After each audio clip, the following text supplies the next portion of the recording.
नमस्कार, सूर्या विशेष देख रहे हैं आप। आपके साथ मैं हूं राज ठाकुर। बुलेटिन की शुरुआत करेंगे सिटी ब्यूटीफुल हरियाणा की राजधानी चंडीगढ़ में खबर के साथ। चंडीगढ़ स्थित हरियाणा निवास में प्रदेश के मुखिया मनोहर लाल ने निकाय विभाग की मीटिंग ली। मीटिंग में निकाय मंत्री कमल गुप्ता के साथ विभाग के कई अधिकारी मौजूद रहे। मुख्यमंत्री मनोहर लाल ने कहा कि शहरों में कॉलोनी बनाने से पहले अब एनओसी लेनी होगी। साथ ही मुख्यमंत्री ने यह भी कहा है कि वो भिवानी से प्रवास कार्यक्रम शुरू करने जा रहे हैं, जो कि 2 अप्रैल से 4 अप्रैल तक चलेगा। यह रिपोर्ट आप देखें।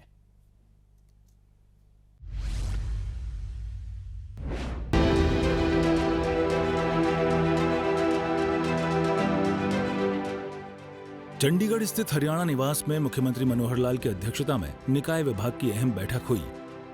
मीटिंग में निकाय मंत्री डॉक्टर कमल गुप्ता के समेत निगम के मेयर भी मौजूद रहे। मीटिंग में शहर को दिव्या योजना के तहत सौंदर्यीकरण को बढ़ावा देने पर भी चर्चा हुई।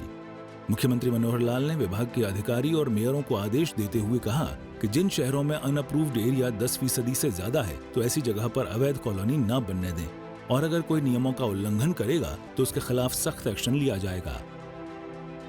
पैमाना उसका यही है कि अब किसी नई अवैध कॉलोनी की कोई रजिस्ट्रेशन नहीं होगी। पहला विषय, कोई भी पुरानी जो कॉलोनियाँ अवैध कॉलोनियाँ हैं उनमें रजिस्ट्रेशन के लिए 2 कंडीशन लगाई गई हैं, एक एनओसी और एक NDC. NDC no due certificate, वो उनको अर्बन लोकल बॉडी से लेना होता है ताकि कोई भी पिछला पैसा किसी तरफ बकाया ना हो। एनओसी वो हमारा डिपार्टमेंट टाउन कंट्री प्लानिंग देता है कि ये एरिया अब हमने ऑथराइज कर दिया है। ऑथराइजेशन की शर्तें ये है कि पर्याप्त चौड़ी गलियाँ होनी चाहिए, उसको अप्रोच रोड वो ठीक होना चाहिए। तो इस प्रकार की मोटी मोटी शर्तें हैं, ज़्यादा उसमें कोई बहुत नहीं है। सबके नक्शे हमने मंगवा लिए हैं। अभी पिछले दिनों में 190 कॉलोनियाँ हमने स्वीकृत कर दी हैं। साथ ही मुख्यमंत्री ने कहा कि सरकार लोकल इकाइयों को स्वायत्तता देने के लिए लगातार काम कर रही है, जिसके लिए शहरी क्षेत्रों के लिए फंडिंग तैयार की गई है और शहर में लगने वाली स्ट्रीट लाइट लगाने का खर्चा भी प्रदेश सरकार करेगी। वहीं मुख्यमंत्री मनोहर लाल ने कहा कि वो 2 अप्रैल से प्रवास कार्यक्रम शुरू करने जा रहे हैं और ये कार्यक्रम भिवानी से शुरू होगा। भिवानी जिले से कार्यक्रम शुरू किया है। वास्तव में तो मैं पहले भी ये कार्यक्रम करता ही रहा हूँ, लेकिन जैसे मैंने बताया कि कोविड के दिनों में ये प्रवास रुक गए थे और स्वाभाविक है कि जैसे सारा सिस्टम रुका था, अगले उसके बाद 1 वर्ष तक हमने उन सारी चीज़ों को ठीक करने के लिए नए सिस्टम जो लागू किए, उसमें हेडक्वार्टर पर रह करके सारी चीज़ें नई शुरू की हैं। अब अगला 1 वर्ष 1.5 वर्ष जो है वो फील्ड के लिए मैंने शुरू किया। ग्राम के जो प्रवास मैंने शुरू किया वो भिवानी जिले से 2, 3, 4 3 दिन का ये मेरा टूर प्रोग्राम है। मुख्यमंत्री मनोहर लाल ने एक बार फिर कांग्रेस पार्टी पर तंज कसा। मुख्यमंत्री ने कांग्रेस को भ्रष्टाचार की जननी करार दिया। कांग्रेस रही है वो इस प्रकार के अगर दहाड़े मार करके बातें कहेंगे, कोई इसके ऊपर भरोसा करने वाला है नहीं। और फिर उसमें भी मर्यादाएं तोड़ करके कोई आदमी कुछ करेगा तो उसका संज्ञान जनता तो लेती है। इस बार उसका संज्ञान कोर्ट ने लिया है, तो कोर्ट ने कुछ चीज़ का संज्ञान लिया, इसमें हमने कुछ करना नहीं है। अगर हमारा विषय भी नहीं है, हाँ, कोर्ट में दोबारा से अपील करें। अपील करने के बाद अगर उनके खिलाफ कोई गलत निर्णय हुआ तो ठीक होगा, लेकिन उस निर्णय के जो फॉलोआउट है, उस फॉलोआउट में मान लो एक नियम बना हुआ और वो आज नहीं बना, बहुत पुराना बना हुआ। बहरहाल प्रदेश के मुखिया लगातार सरकार की ओर से किए गए विकास कार्यों की समीक्षा करने में लगे हुए हैं ताकि विकास की रफ्तार में कोई कमी न आए। चंडीगढ़ से सूर्या समाचार के लिए रवि चंदेल की रिपोर्ट। हरियाणा विधानसभा चुनाव से पहले बीजेपी जेजेपी नेताओं के बयानों ने सियासी सरगर्मियां बढ़ा दी है। पूर्व केंद्रीय मंत्री बीरेंद्र सिंह के दुष्यंत को उचाना कला से बाहरी नेता करार देने वाले बयान पर सियासी बयानबाजी शुरू हो गई है। सिरसा पहुंचे जेजेपी नेता दिग्विजय चौटाला ने बीरेंद्र सिंह के दिए बयान पर पलटवार किया है। यह रिपोर्ट जरा देखें।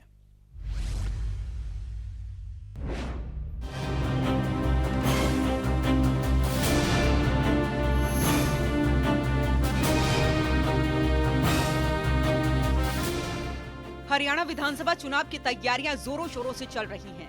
गठबंधन की मौजूदा सरकार अलग अलग चुनावी रणनीतियों के साथ काम कर रही है। ये हम नहीं, सियासी सुरमाओं के बयान कह रहे हैं। पूर्व केंद्रीय मंत्री बीरेंद्र सिंह का पिछले दिनों जेजेपी और उप मुख्यमंत्री दुष्यंत चौटाला को लेकर दिए गए बयान ने राजनीति की सियासी हवाओं में गर्माहट ला दी है। सिरसा पहुंचे जेजेपी नेता दिग्विजय चौटाला चौधरी बीरेंद्र सिंह पर जमकर बरसते दिखाई दिए। अब दोनों नेताओं की जुबानी जंग आपको सुनवाते हैं। आज आप ये कहते हो कि ये जो डिप्टी चीफ मिनिस्टर हैं ये तो हमारा एक भी काम नहीं करते। ये पहले नहीं लगता था क्या आपको?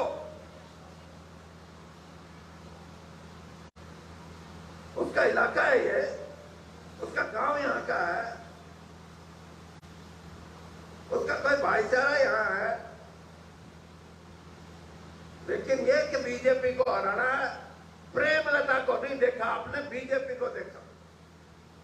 और दूसरी बात, वह और भी बड़ी बात कि इसमें देवीलाल चिमके हैं। वो जिसा चमक गया वो तो हमने भी देख लिया। अरे कमाल करते हो, क्या समझते कि भाई कोई घना लंबा हो जा तो तुम्हारे भी कई छोरे 6-6 फुट के, उनमें भी देवीलाल चिमके हैं।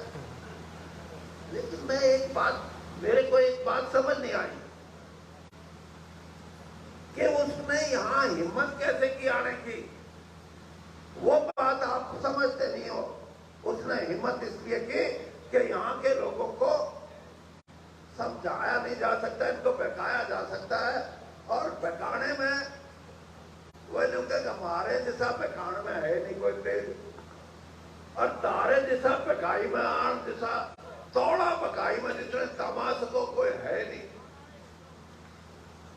तो इस तरह की राजनीति करो और फिर यूं कहो ईव के उसने देखा तो क्यों देखोगे? अब वो ये नारा देंगे, उसमें भी फंसोगे तब, मैंने पता है। वो ये नारा देंगे कि छोटा चीफ मिनिस्टर तो पढ़ लिया, बड़े का इनका मौका है, फिर भी तब कहोगे हाँ बन तो क्या बात। अरे कहीं तो खड़े हो, किसी बात पर तो रुको। और आपको अपने भाई अच्छे नहीं लगते, आपको अपना पड़ोसी अच्छा नहीं लगता, आपको अपना मित्र अच्छा नहीं लगता, आपको बेईमानी की राजनीति पसंद है तो बेईमानों के साथ जुट जाते हो। ईमानदारी की अगर कोई राजनीति करता है तो उसको कहेंगे इसके पल्ले है क्या? वो कहते हैं कि गठबंधन होगा तो भी लड़ेंगे और नहीं होगा तो भी लड़ेंगे।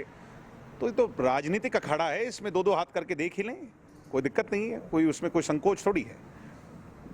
मतलब इतनी सीनियर आपका एक्सपीरियंस होने के बावजूद भी इतनी कमज़ोर बात करना, तो ये दिखाता है कि वो दुष्यंत चौटाला जैसे नौजवान के सामने विवश और मजबूर हैं, हताश हैं, निराश हैं। दुष्यंत का कॉम्पिटिटिव तौर पर कंपटीशन नहीं कर पा रहे, बल्कि अपनी लीडरशिप को सलाह दे रहे हैं। तो उनने पीछे रैली रखी 23 मार्च की रैली उनको कैंसिल करनी पड़ी या करी या जो भी हुआ। उनके बेटे कुछ कहते हैं, उनकी जो वाइफ हैं प्रेमलता जी वो कुछ कहती हैं, वीरेंद्र सिंह जी खुद कुछ कहते हैं। दिग्विजय ने कहा कि जेजेपी चुनाव के लिए तैयार है। आने वाले चुनावों में प्रदेश की जनता उनके साथ खड़ी है। 24 के लिए यही तैयारी है कि इस बार युवा सरकार, हरियाणा प्रदेश के ज़्यादा से ज़्यादा युवाओं को विधानसभा में देखना चाहते हैं। और उसके लिए मैं ये मानता हूं कि चुनावी गेयर लग चुका है। अब अगला 1 साल लोगों के बीच में जाकर, चाहे वो 75% का वादा जो पूरा हुआ, चाहे और जो विषय थे, पेंशन हम उतनी नहीं बढ़ा पाए जितनी हम बढ़ाना चाहते हैं, और भी जो विषय हैं सबको लेकर के जनता के बीच में जाएंगे और सकारात्मकता से जाएंगे। दुष्यंत चौटाला जिसकी छवि बेदाग छवि, साफ छवि, नरम छवि और एक ठेठ हरियाणवी की जो छवि है, उसके नाम पर आशीर्वाद मांगेंगे। वहीं दिग्विजय ने कहा कि जिस तरह से प्रधानमंत्री नरेंद्र मोदी का कोई विकल्प नहीं है, उसी तरह हरियाणा में भी दुष्यंत चौटाला का कोई विकल्प नहीं है। कि जैसे केंद्र में मोदी का अभी कोई ऑल्टरनेटिव नहीं है मोदी जी का, वैसे ही हरियाणा के अंदर दुष्यंत चौटाला का ऑल्टरनेटिव नहीं है। दुष्यंत चौटाला को लोग आगे देखना चाहते हैं। काबिले गौर है कि इन दिनों जिस तरह की सियासी बयानबाजी सामने आ रही है, उससे साफ दिख रहा है कि बीजेपी जेजेपी का गठबंधन ज्यादा दिनों तक चलने वाला नहीं है।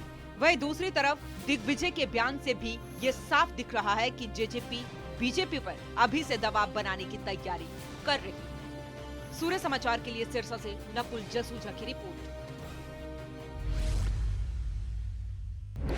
खबर जींद से। जींद के लघु सचिवालय में बिजली मंत्री रणजीत सिंह की अध्यक्षता में ग्रीवियंस कमेटी की बैठक हुई। रणजीत सिंह ने मीटिंग में आई 15 शिकायतों में से 14 शिकायतों को मौके पर ही निपटा दिया। साथ ही मंत्री रणजीत सिंह चौटाला मीटिंग में प्राइवेट बस संचालकों की कार्यप्रणाली से भी नाराज नजर आए।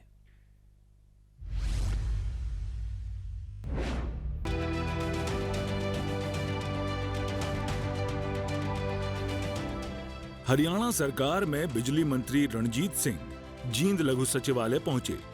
रणजीत सिंह की अध्यक्षता में लघु सचिवालय में ग्रीवेंस कमेटी की मीटिंग हुई। मंत्री ने मीटिंग में 15 शिकायतों में से 14 शिकायतों का मौके पर निपटान करने का काम किया। वहीं मीटिंग में रणजीत सिंह जींद प्राइवेट बस चालकों की कार्यप्रणाली को लेकर एक्शन मोड में दिखाई दिए। रणजीत सिंह ने प्राइवेट संचालक का 15 दिन के लिए परमिट रद्द करने के आदेश दिए। 15 केसेस थे, 14 अपने फाइल कर दिए। एक केस है जो टायर वाले फैक्ट्रियों का है, उसमें उन लोगों की 3-3 करोड़ की इन्वेस्टमेंट होनी है, तो एकदम जल्दबाजी में फैसला नहीं ले जाता कि बंद कर दो। हालांकि वो पॉल्यूशन के लिए खतरा है। फाइल यहाँ से चंडीगढ़ गई हुई है, तो उसमें टायर फैक्ट्री वालों में ऊपर रिपोर्ट गई हुई है, फाइल क्लियर हो गया है। और मैंने डीसी साहब एसपी साहब से कहा दोनों पर्सन भी विजिट करेंगे, क्योंकि 3-3 करोड़ की इन्वेस्टमेंट है। एकदम हम तालिबान वाला फैसला नहीं ले सकते। एक बार उन लोगों को सुनेंगे, रीजन देखेंगे, पर इसमें लंबा नहीं करेंगे। अगली मीटिंग से पहले डिसाइड करेंगे कि अगर वो पोल्यूशन से शहर में हो तो ऐसे फैक्ट्री को बंद करेंगे। 1 महीना उन्हें टाइम देंगे कि इसका रास्ता निकालें। डीफुलराइजेशन होती है, उसको चेक करने के लिए बंद हो जाता है। ये पोल्यूशन ना फैले। लोगों की सेहत ज़्यादा इंपॉर्टेंट है, उनकी कमाई इसमें नहीं खाना मतलब। वहीं प्रदेश में बेमौसमी बारिश और ओलावृष्टि से खराब हुई फसल पर बोलते हुए रणजीत सिंह ने कहा कि सरकार ने उचित गिरदावरी के आदेश दे दिए हैं और जिन किसानों ने फसल बीमा नहीं करवाया है उनसे अधिकारियों ने एक रिपोर्ट मांगी है, जिस आधार पर किसानों को खराब फसल का मुआवजा दिया जाएगा। बहुत फेयरली होगा। जिन लोगों ने इंश्योरेंस करवा रखी है उनको तो थोड़ा सा ज्यादा मिलेगा, क्योंकि उन्होंने पैसा जमा करा रखा है, और उससे वो विदिन 72 आवर्स अपनी कंप्लेन करेंगे, उन्हें इंश्योरेंस बीमे वाले देंगे। जिनका बीमा नहीं कराया उनका हम मौके पे जाके उनकी स्पेशल गिरदावरी करेंगे, और जहाँ नुकसान हुआ है, जहाँ 75 से ज़्यादा है, वहाँ ख्याल में अच्छा अमाउंट 15 लाख से मिलेगा। वो सरकार तय करेगी कितना दिया जाएगा। 50 से 75 तक का एक स्लैब बनेगा, उस हिसाब से देंगे, पर जल्दी से जल्दी मुआवजा देने का करेंगे। किसान को बहुत भारी नुकसान हुआ है, कभी भी नहीं होता, उसके लंबे स्केल पे हुआ है। हमें तकलीफ भी है, दुख भी है कि जमींदार को बहुत नुकसान हुआ है, पर इसमें कुछ चीज़ें हमें डीसी साहब रिपोर्ट करेंगे। एक समय तो लगता है कि अभी पटवारी जाकर वो देखेगा। अभी सब ड्यूटियाँ लगी हुई है, आज भी सब जो है ऑन मूविंग है, सब कर रहे हैं। बहरहाल रणजीत चौटाला ने मीटिंग में अधिकारियों को जनता की लंबित पड़ी मांगों को जल्दी से निपटारा करने के आदेश दिए हैं, ताकि जनता को किसी तरह की कोई समस्या न आए। जींद से सूर्या समाचार के लिए परमजीत पवार की रिपोर्ट। तो तकरीबन सभी शिकायतों का निपटारा करते नजर आए रणजीत चौटाला। अगली खबर का रुख करेंगे। बड़ी खबर भगौड़े अमृतपाल से जुड़ी हुई। भगौड़े अमृतपाल की गीदड़ भभकी सामने आई है। जी हां, भगौड़े अमृतपाल ने एक वीडियो जारी किया है। बता दें, जारी इस वीडियो में लोगों को गुमराह करने की कोशिश की जा रही है। साथ ही साथ यह भी कहा कि जहां हूं सेफ हूं, महफूज हूं, किसी से डरने वाला नहीं हूं। अमृतपाल की तरफ से यह बातें अपने वीडियो में कही गई है। साथ ही साथ अगर यह कहा जाए कि इस वीडियो में अमृतपाल ने भड़काऊ बातें कही हैं तो गलत नहीं होगा। अमृतपाल ने अपने वीडियो में यह भी कहा कि 13 अप्रैल यानी बैसाखी वाले दिन मैं चाहूंगा कि लोग इकट्ठा हों। और बता दें अपने दर्शकों को कि अमृतपाल की तरफ से यह कहा गया कि जत्थेदार सरबत खालसा 13 अप्रैल यानी बैसाखी वाले दिन बुलाएं। यह अपील की गई है भगौड़े अमृतपाल की तरफ से। अमृतपाल को लेकर लगातार पंजाब पुलिस दबिश दे रही है। 12वां दिन जब अमृतपाल फरार चल रहा है। पंजाब पुलिस पर लगातार बहुत से सवाल उठ रहे हैं और इन तमाम सवालों के बीच में सबसे अहम सवाल ये कि जो थ्योरी दी जा रही थी वो थ्योरी फेल साबित हुई। जहां पर यह कहा जा रहा था, हमने देखा है बस कॉर्पस की एक पिटीशन भी पंजाब हरियाणा हाईकोर्ट में लगा दी गई थी, जिसमें यह कहा गया था कि अमृतपाल को पुलिस पकड़ चुकी है लेकिन उसकी गिरफ्तारी नहीं दिखाई जा रही। बाकी जिहड़ी गिरफ्तारी की गल है वो सतगुरु सच्चे पातशाह के हत्थ है। मैं चढ़दी कलां च हां, कोई मेरा वाल विंगा नहीं कर सकिया। सतगुरु सच्चे पातशाह ने बिखड़े पैंडे ते तोरिया, प्रीख्या लई है, पर उस मालक ने चोजी प्रीतम ने बहुत साथ दिता है। ऐसा उन्हें मेहर कृपा की है भी जिहड़ी बयान तो बाहर है एडे वड्डे घेरे तो निकल जाना, ये बड़ी वड्डी दयानतदारी सी सतगुरु सच्चे पातशाह दी। तो ये आपने भगौड़े अमृतपाल को सुना, जो पंजाब पुलिस से पिछले 12 दिनों से लगातार फरार चल रहा है। फरार अमृतपाल की तलाश में पुलिस की लगातार दबिश जारी है। पंजाब से लेकर हरियाणा और उत्तराखंड तक पुलिस हाई अलर्ट पर दिखती है। कई राज्यों में हाई अलर्ट है। साथ ही साथ नेशनल सिक्योरिटी एक्ट लगाया जा चुका है और ऐसे में तमाम जो एयरपोर्ट्स है वहां पर भी लुकआउट सर्कुलर जारी किया गया है। पुलिस की दबिश में अमृतपाल भागा, फिर कहां रहा, यह बहुत बड़ा सवाल। अब हम आपको 6 तस्वीरें आपकी टीवी स्क्रीन पर दिखा रहे हैं। इन तस्वीरों में आप देख पाएंगे कि अमृतपाल के 18 मार्च से फरार होने से लेकर अब तक उसकी फरारी की बानगी कैसे नजर आ रही है। कभी कार पर, कभी बाइक पर, कभी छाता लेकर पैदल जाता दिखाई देता है भगौड़ा अमृतपाल, और कभी आप देखेंगे कि आईएसबीटी पर वो नजर आता है। तो ये सवाल उठ रहे हैं और ये 6 तस्वीरें फोन पर बात करते हुए अमृतपाल पहली तस्वीर में आपको दिखाई दे रहा है, टोल पार करता हुआ। दूसरी तस्वीर में अमृतपाल नजर आता है, कार बदलकर भागता हुआ अमृतपाल, ये तस्वीरें भी सामने आई थी।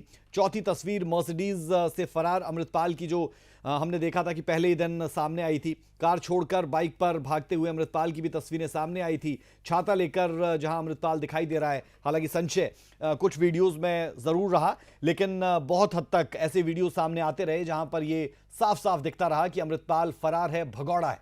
लेकिन बावजूद उसके कई अमृतपाल के ऐसे समर्थक रहे जो लगातार ये कहते रहे कि अमृतपाल पुलिस गिरफ्त में है और उसकी गिरफ्तारी को पुलिस दिखा नहीं रही।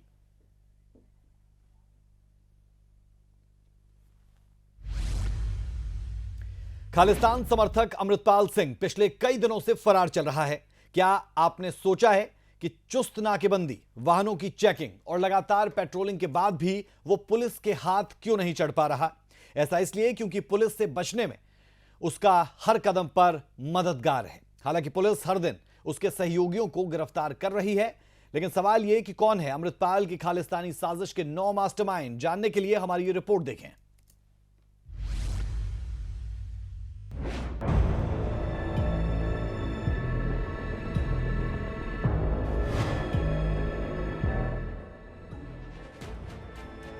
चुस्त नाकाबंदी, वाहनों की चेकिंग और लगातार पेट्रोलिंग के बाद भी अमृतपाल पुलिस के हत्थे नहीं चढ़ रहा है। ऐसा इसलिए क्योंकि पुलिस से बचने में उसकी हर कदम पर मदद की जा रही है। हालांकि पुलिस हर दिन उसके सहयोगियों की गिरफ्तारी कर रही है। चलिए आपको बताते हैं कि वो कौन किरदार हैं जो अमृतपाल की खालिस्तानी साजिश के लिए फंडिंग से लेकर प्लानिंग तक का काम संभाल रहे थे। किरणदीप कौर अमृतपाल की पत्नी है। इसी साल 10 फरवरी में दोनों की शादी हुई थी। किरणदीप विदेशी फंडिंग के लिए जिम्मेदार है। एकेएफ और वारिस पंजाब दे के लिए धन जुटाने में शामिल थी। दलजीत सिंह कलसी अमृतपाल का फाइनेंसर है। आईएसआई और अमृतपाल के बीच की अहम कड़ी है। पप्पलप्रीत सिंह अमृतपाल का मेन हैंडलर और गुरु है। वो आईएसआई से सीधे संपर्क में था। इसी के कहने पर अमृतपाल ने जत्थेदार का हुलिया छोड़ा। भगवंत सिंह अमृतपाल के लिए सोशल मीडिया मार्केटिंग करता था। मीडिया कोऑर्डिनेटर का भी काम करता था। अजनाला कांड में उसकी बड़ी भूमिका थी। गुरमीत सिंह बुक्कनवाला ने अमृतपाल के लिए लोकल नेटवर्क खड़ा करने में मदद की। अमृतपाल के फरार होने के इंतजाम किए। अमृतपाल के लिए लोगों को डराने धमकाने का काम करता था। तूफान सिंह वारिस पंजाब दे का सक्रिय सदस्य है। अजनाला कांड का अहम किरदार है। हरजीत सिंह अमृतपाल का चाचा है जो पुलिस के सामने सरेंडर कर चुका है। दुबई रिटर्न है। एनएसए के तहत अरेस्ट कर उसे असम जेल भेज दिया गया है। तेजिंदर सिंह उर्फ गोरखा बाबा अमृतपाल सिंह का खास गनर है जो साई की तरह उसके साथ रहता था। बलजीत कौर वो महिला है जिसने कुरुक्षेत्र में अमृतपाल को अपने घर में 3 दिन तक ठहराया। वो इंस्टाग्राम के जरिए अमृतपाल के संपर्क में आई थी। खालिस्तानी समर्थक अमृतपाल सिंह अभी तक पुलिस की पकड़ से दूर है।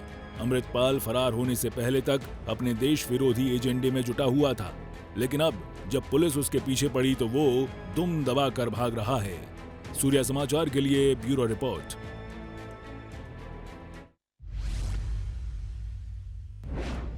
हरियाणा में बीते कुछ दिनों से हो रही भारी बारिश ने किसानों की गेहूं और सरसों की फसल बर्बाद कर रख दी है। किसानों को हुए इस नुकसान की भरपाई के लिए सरकार एक्टिव मोड में नजर आ रही है। साथ ही अधिकारियों को जल्द गिरदावरी करवाने के आदेश दिए गए हैं और मुआवजा जल्द से जल्द किसानों तक पहुंचाने की बात भी की जा रही है।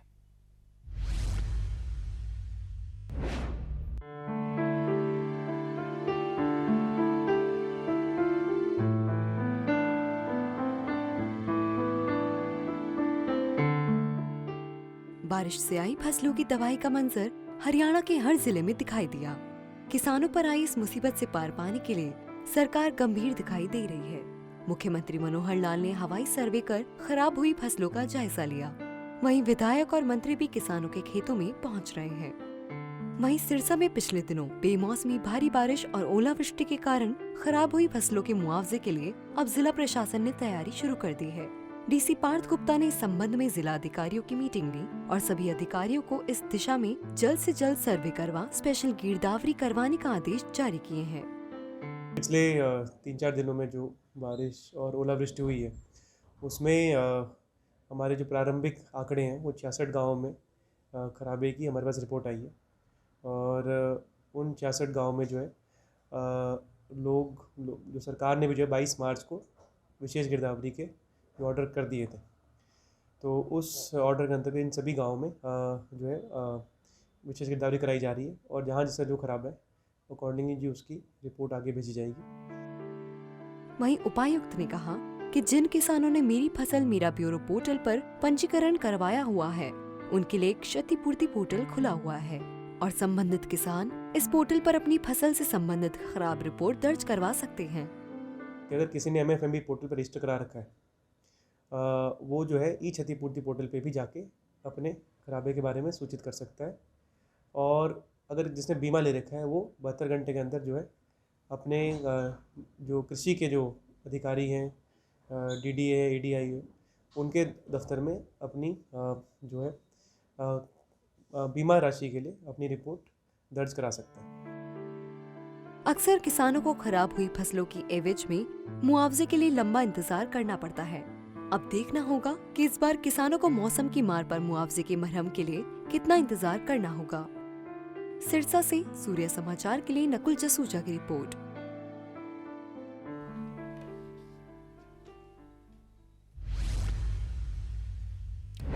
कुछ दिन पहले जिस बीमारी ने दुनिया की सांसें थाम कर रख दी थी, अब वही बीमारी फिर से रफ्तार पकड़ने लगी है। ऐसे में लोगों को सतर्क होने की जरूरत है। जी हां, हम बात कर रहे हैं कोरोना की। हरियाणा में भी कोरोना के मामलों ने चिंता बढ़ाकर रख दी है। ये रिपोर्ट जरा आप देखें।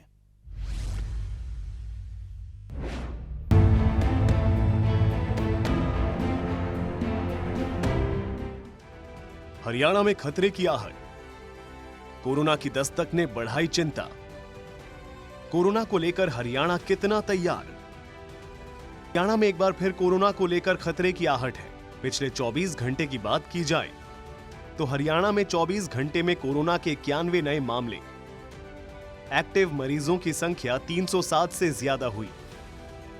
24 घंटे में कोरोना से 41 मरीज ठीक हो चुके हैं। कोरोना के बढ़ते मामलों को लेकर जिला प्रशासन पूरी तरह अलर्ट मोड में है और यही वजह है कि लगातार तैयारियों का जायजा लिया जा रहा है। फरीदाबाद की अगर हम बात करें तो पिछले 24 घंटे के दौरान 11 मरीज कोरोना पीड़ित सामने आए हैं और उनको मिलाकर अब जो कोरोना पीड़ितों की फरीदाबाद में संख्या है उनकी संख्या 58 हो गई है। 58 के साथ हम आपको बताएं कि 5 मरीज ऐसे हैं जो कि हॉस्पिटल में एडमिट है। बाकी 53 मरीज जो हैं ये घर पर ही अपना इलाज करा रहे हैं। मैं आपको दिखाऊं कि ये फरीदाबाद में BK हॉस्पिटल के अंदर एक अलग से आइसोलेशन वार्ड, जब कोरोना की पहले लहर आई थी तब ये बनाया गया था, आइसोलेशन वार्ड है। 92 बेड का ये पूरा का पूरा वार्ड बनाया हुआ है, पूरी तरह से डेडिकेटेड कोरोना को ये किया गया है। और इसके अलावा तमाम तैयारियां पूरी तरह से जो जायजा इनका लिया जा रहा है तैयारियों का, पिछली बार का सबक लेते हुए इस बार पूरी तरह से तैयारी इस बात की गई कि किसी भी तरह से ऑक्सीजन की कमी ना पड़े, इसके अलावा दवाइयों की कमी नजर ना आए। और खास बात ये कि सरकार इसको लेकर पूरी तरह अलर्ट मोड में है और यही वजह है कि हम देख रहे हैं कि 10 और 11 तारीख को सरकार ने एक मॉक ड्रिल का आयोजन किया है और इस मॉक ड्रिल के माध्यम से ये जानने की कोशिश होगी कि अगर कोरोना की जो संभावित लहर बताई जा रही है, जिस तरह से आंकड़े बढ़ रहे हैं कि अगर माहौल खराब होता है, कोरोना बढ़ने लगता है, तो ऐसी स्थिति में कितने तैयार हैं हॉस्पिटल, इसको लेकर पूरे प्रदेश में एक मॉक ड्रिल की जाएगी 11 और 12 तारीख को। साइबर सिटी गुरुग्राम में कोरोना के सबसे ज्यादा मामले सामने आ रहे हैं। हरियाणा के हर जिले में कोरोना के हाल की अगर बात करें तो गुरुग्राम में 57, फरीदाबाद में 11, पंचकुला में 9 कोरोना केस सामने आए हैं। वहीं अंबाला में 6, करनाल में 3, सोनीपत में 1, पानीपत में 1 केस, कुरुक्षेत्र में 1 केस, यमुनानगर और झज्जर में भी 1 कोरोना केस सामने आए। हरियाणा में एक बार फिर कोरोना के मामलों में तेजी से इजाफा हो रहा है और इस बार सबसे ज्यादा अगर मामले हैं तो वो अकेले गुरुग्राम से आ रहे हैं। पूरे गुरुग्राम के अगर आंकड़ों की बात करें हम तो 194 मामले अभी भी गुरुग्राम में एक्टिव है और पूरे प्रदेश भर में 300 से ज्यादा कोरोना के मामले एक्टिव है। तो वहीं अगर पिछले 24 घंटे की बात करें तो 24 घंटे में अकेले गुरुग्राम में 57 मामले आए हैं और इससे पहले यानी एक दिन पहले की बात करें तो 46 नए मामले सामने आए हैं और लगातार गुरुग्राम में तेजी के साथ कोरोना के मामले बढ़ते जा रहे हैं, जिसको लेकर अब गुरुग्राम का हेल्थ विभाग भी अलर्ट मोड पर है और तमाम तरह की एडवाइजरी के साथ साथ प्राइवेट हॉस्पिटल्स को दिशा निर्देश भी जारी किए हैं। साथ ही साथ लोगों से भी अपील की जा रही है कि वो भीड़ भाड़ वाले इलाके में जाने से बचे और अगर फिर भी उनको जाना है तो मास्क और सैनिटाइजर का लगातार लोग इस्तेमाल करते रहे। साथ ही साथ अब हेल्थ विभाग की कोशिश यही है कि जिस तेजी के साथ गुरुग्राम में लगातार कोरोना के मामले बढ़ रहे हैं और जिस तेजी के साथ कोरोना के मामलों में इजाफा हो रहा है उसको किस तरह से रोका जाए, इस पर भी लगातार हेल्थ विभाग प्लान तैयार कर रहा है। अब बड़ा सवाल ये है कि हरियाणा एक बार फिर कोरोना वायरस का सामना करने के लिए कितना तैयार है। संक्रमण से निपटने के लिए 21,212 सीरियस बेड, 6,068 सरकारी और 9,098 निजी अस्पतालों में ऑक्सीजन बेड, अस्पतालों में 1,885 वेंटिलेटर। कोविड-19 कोरोना वायरस की बात करें या फिर ब्लैक फंगस और ओमिक्रॉन की, तमाम वायरस को चलते लोगों का जीना दुश्वार हो गया था, लोगों को अपने घर से निकलना भी दुश्वार हो चला था। अब ऐसे में एक बार फिर कोविड दोबारा से दस्तक देने लगा है और ऐसे में स्वास्थ्य विभाग की बात करें तो उन्होंने भी अलर्ट जारी किया है। स्वास्थ्य विभाग रेवाड़ी की बात करें तो पूरी तरह अलर्ट मोड पर नजर आ रहा है। तमाम सैंपलिंग आज कोविड की जो है वो जारी कर दी गई है, दोबारा से सैंपलिंग ली जा रही है और तमाम ICU बेड जो है वो तैयार कर दिए गए हैं ताकि पिछली बार की तरह इस बार किसी को अपनी जान ना गंवानी पड़े। खैर, सरकार और प्रशासन तो अपने स्तर पर कोरोना से निपटने के लिए तमाम तैयारियां कर रही हैं, लेकिन जरूरी है कि हम सभी भी सावधानी बरतें। सूर्या समाचार के लिए गुरुग्राम से नीरज, रेवाड़ी से नवीन, फरीदाबाद से दीपक गौतम की रिपोर्ट।